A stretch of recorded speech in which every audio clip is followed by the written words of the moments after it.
Buen día a todos y a todos los oyentes del Club de la Pluma.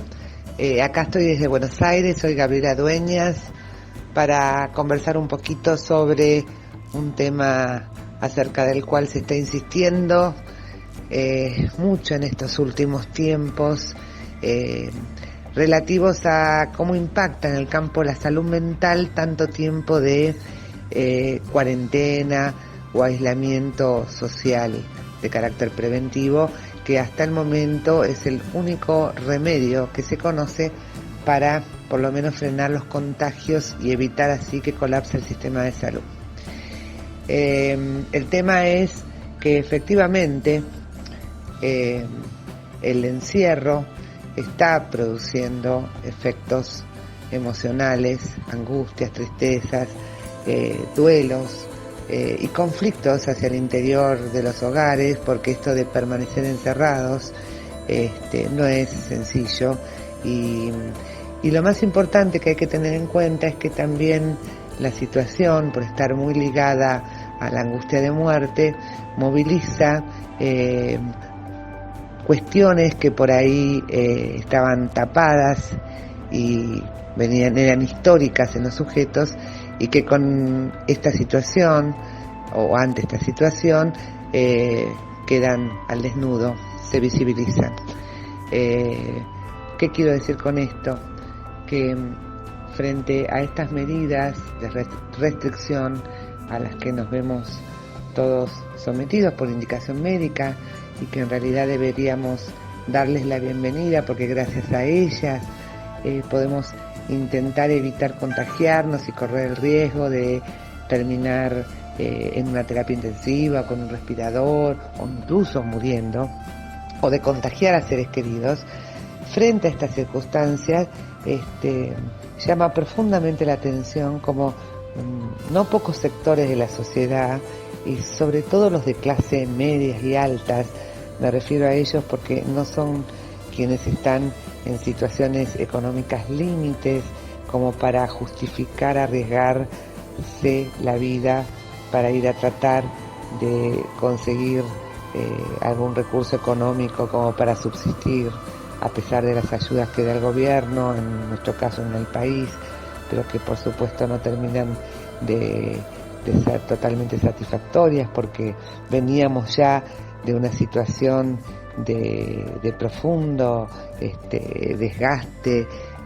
económico a raíz del gobierno neoliberal que dejó su gestión el 10 de diciembre del 2015, una tierra arrasada, como la describe un film que fue muy famoso acá en la Argentina.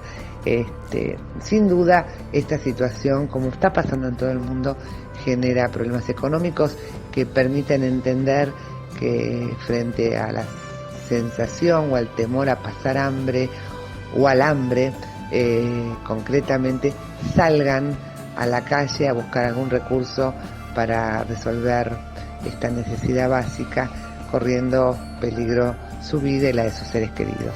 Pero lo que a mí me llama la atención y sobre lo cual quiero volver es sobre aquellos otros sectores que resultan absolutamente funcionales a la oposición que se le está haciendo a nuestro gobierno nacional, que ha tomado medidas que son ejemplo en el mundo, privilegiando la vida por encima de la economía. Y digo esto porque, como bien dice nuestro presidente, no hay economía si no hay vida, sin por esto descontar o desconocer que las cuestiones de carácter económica también son fundamentales para un país, para una comunidad, pero sin duda privilegiando el derecho a la vida por encima de cualquier otro derecho. Si bien hay sectores, como les decía, de la oposición que están declarándole literalmente la guerra a nuestro gobierno, tratando de quebrar esa política sanitaria a partir de la cual se acumuló poder político, lo llamativo es cómo se pliegan y se suman importantes sectores de la población que no son justamente esas minorías que fueron privilegiadas por el gobierno neoliberal que nos dejó, por suerte, no son los dueños de las empresas que fugaron fortunas a paraísos financieros en el exterior, fundiendo empresas en la Argentina. Y sin embargo, como Vicentín, caso Vicentín, que es un caso muy resonado en estos días en nuestro país, y sin embargo parecen funcionales a las convocatorias que hace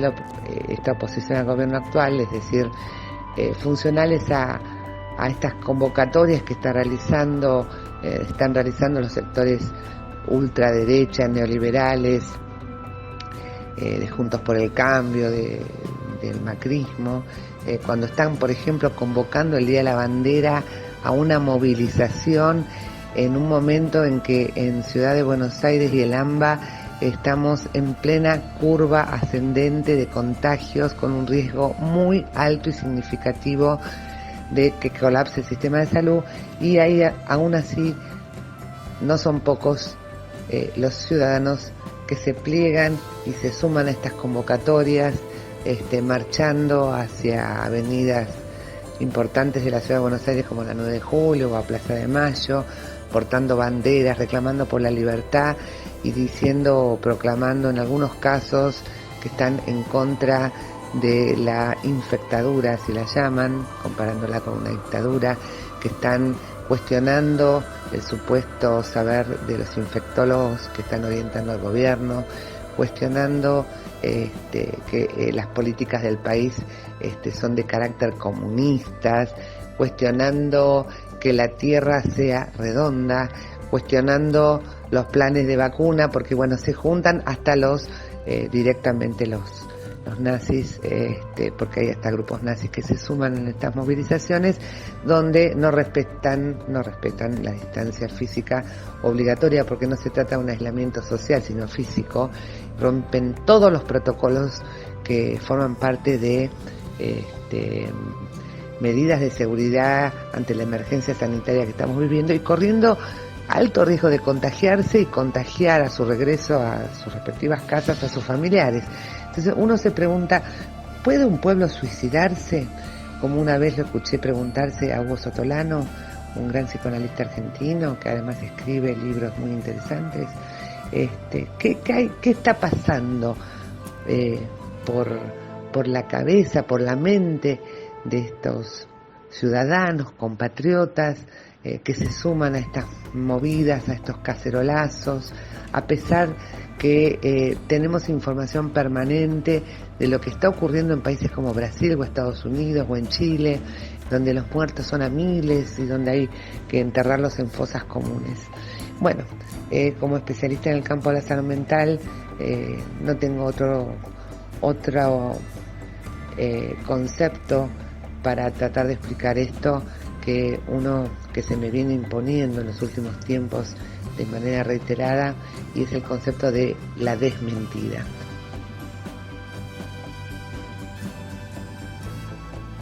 La desmentida es un mecanismo psicológico de carácter inconsciente pero fallido, que permite paradójicamente hacer coexistir como dos realidades, ¿no? Por un lado, se reconoce que hay en este caso una pandemia, un virus, una enfermedad, pero al mismo tiempo se reniega de las consecuencias e implicancias de la misma, ¿sí? O sea, su expresión verbal sería sí, pero no, sí, pero no. O sea, no pueden negar la realidad del coronavirus, pero al mismo tiempo en sus prácticas e incluso en sus propios discursos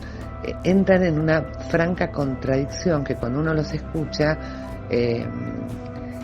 resulta más que clara y evidente. Esta contradicción, como les decía, es producto de un mecanismo fallido que se conoce con el nombre de la desmentida, ¿sí? Un mecanismo que, si se profundiza, cae ya en lo que llamamos el terreno de la psicosis, de la locura. Digo si se profundiza porque está en el límite justo, ¿sí? En el límite de la locura. Y este mecanismo es al que parece están apelando muchos sujetos, muchos ciudadanos que ante la angustia de muerte que genera esta pandemia inédita, y sin poder contar con otros recursos, porque muchas veces también el neoliberalismo ha hecho mucho de esto, apelan a su propia supuesta fortaleza, pretenden salir adelante de esta situación verdaderamente complicada que estamos viviendo, solos y como pueden, pensando primero en sí mismos y olvidándose que de situaciones como estas,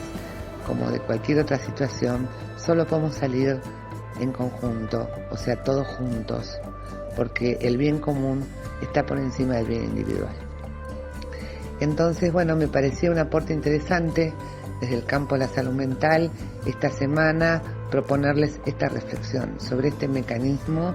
que está en el borde de lo que se conoce en el campo de la psicopatología con el nombre de psicosis,